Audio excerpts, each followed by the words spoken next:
Let's start today by reading 2 Esdras chapter 11 verse 1.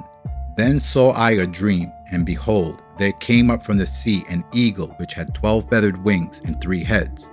And I saw, and behold, she spread her wings over all the earth, and all the winds of the air blew on her and were gathered together. Today we're going to talk about this eagle that Esdras saw and the 3 heads of this eagle. The eagle represents the 4th kingdom, or the 4th beast in Daniel's dream. Each beast that Daniel saw were successive empires or kingdoms that will rule over the entire earth. The first was Babylon, the second was the Medo-Persian kingdom, the third was Greek, and the 4th was the Roman Empire. After the 4th beast, the final part of the vision involves the Ancient of Days, or one like the Son of Man, ruling over the entire earth. This is called the Masonic prophecy, or the beginning of Christ's reign on the earth, when he will reign with his people for 1,000 years. So now that the Roman Empire has come and gone, shouldn't the Most High's kingdom be here already? The answer is no, not if you understand that there are 3 heads to the eagle. Understanding the 3 heads to the eagle brings more validity to the scriptures. The scriptures need to be verified at all times. Many individuals on YouTube and social media are questioning the authenticity of the Bible. This skepticism is not limited to non-believers, but is among those who were devout believers but now are expressing doubts about its validity.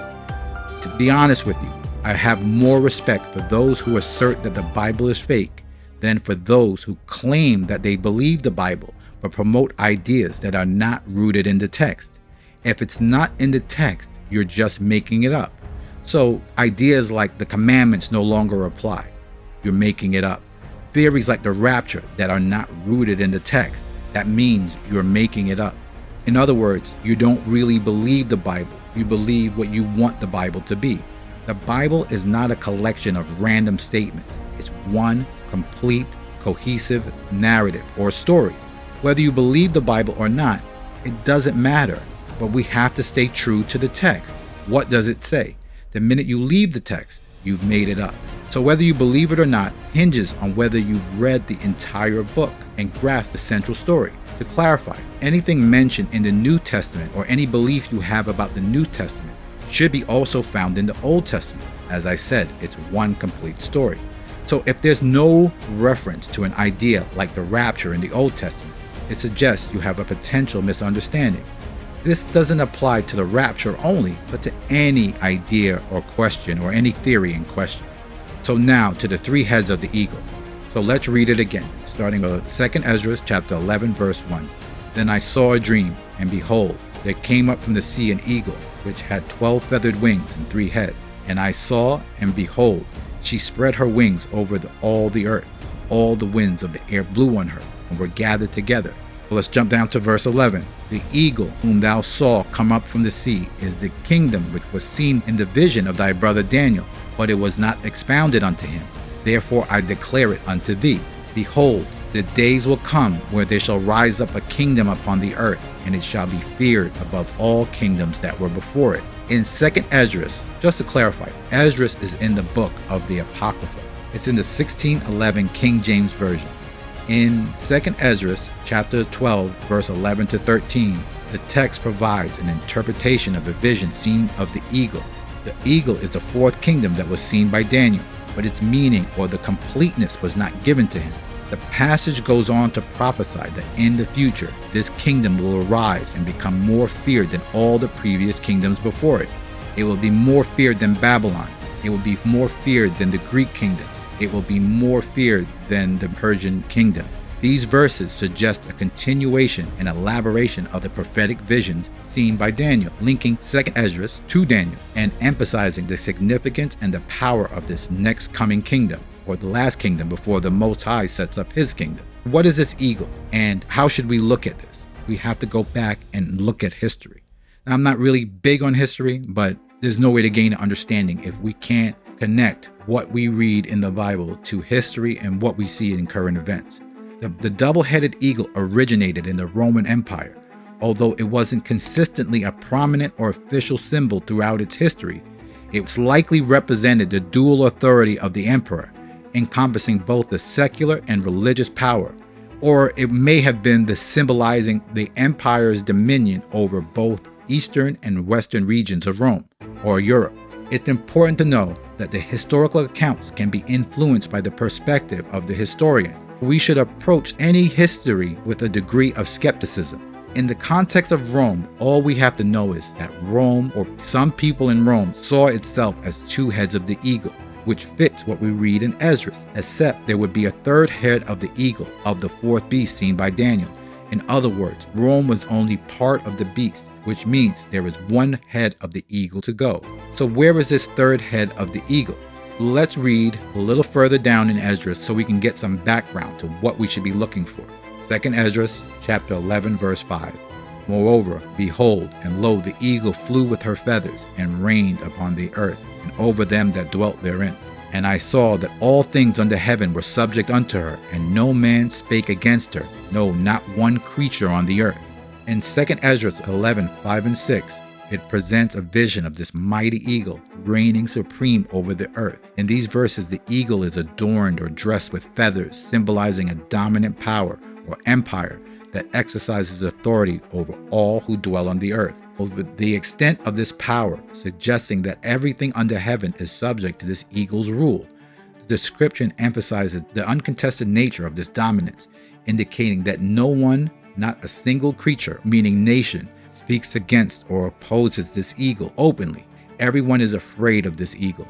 The nation or people that fit this is the United States of America. America often symbolizes itself as the eagle. It's important to note that America's global reputation can be seen as one of perceived oppression, especially by countries subject to the American sanctions. The United States holds significant control over the global oil and trade, and nations that oppose Americans' policies may encounter challenges in international business or diplomacy. It's very difficult to conduct trade unless you have America's approval. As a result, countries have sought alternatives such as joining BRICS to pursue independent paths that are less reliant on America's approval. So now you see people are trying to oppose America, but very subtly, but it's known that it's very oppressive to other countries. So let's continue reading in Esdras.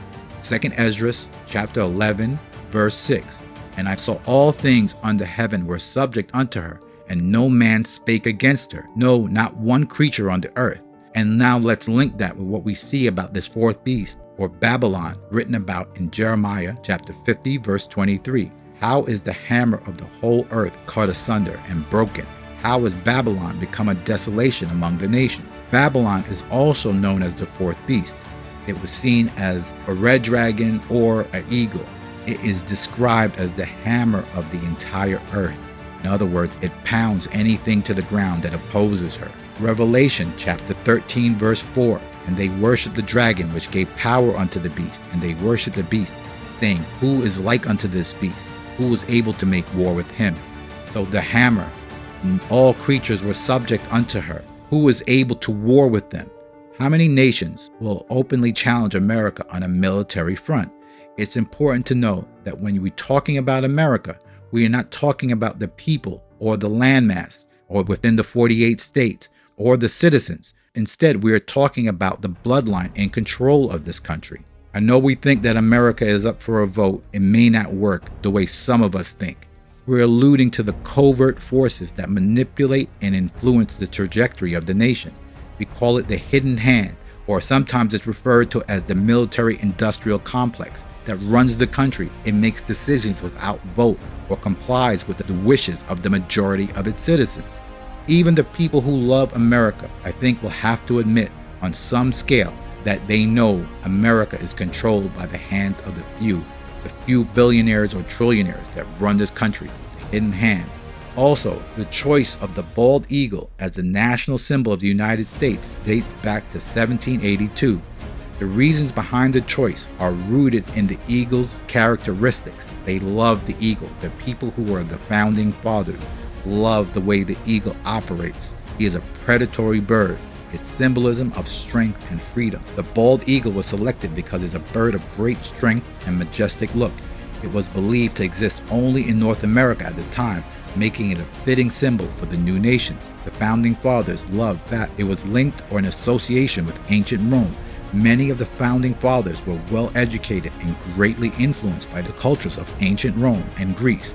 The eagle was a symbol of imperial power and strength in the Roman culture, and its adoption by the United States was seen as aligning with the virtues of ancient Rome. They wanted to be just like Rome. To sum this all up, according to the Bible, the fourth kingdom that will exist before the Most High retakes rulership of the earth is described with 3 heads, and Rome saw itself as 2 of these heads, and America is openly chosen to be seen as the 3rd head of this beast. This identification suggests an extension of the first beast by adopting many of the traditions and rules from Rome, the first 2 heads of the beast. As followers of the Most High, our duty is not to embrace this beast or any of its values, but to obey the commandments given by Moses. And which commandments are those? We have to separate ourselves both physically and spiritually from this beast. We can't be seen to be in love with or love what the Most High plans to destroy, or else be found siding with the Most High's enemies. That's it for today. Thank you for watching, and I will see you in the next video.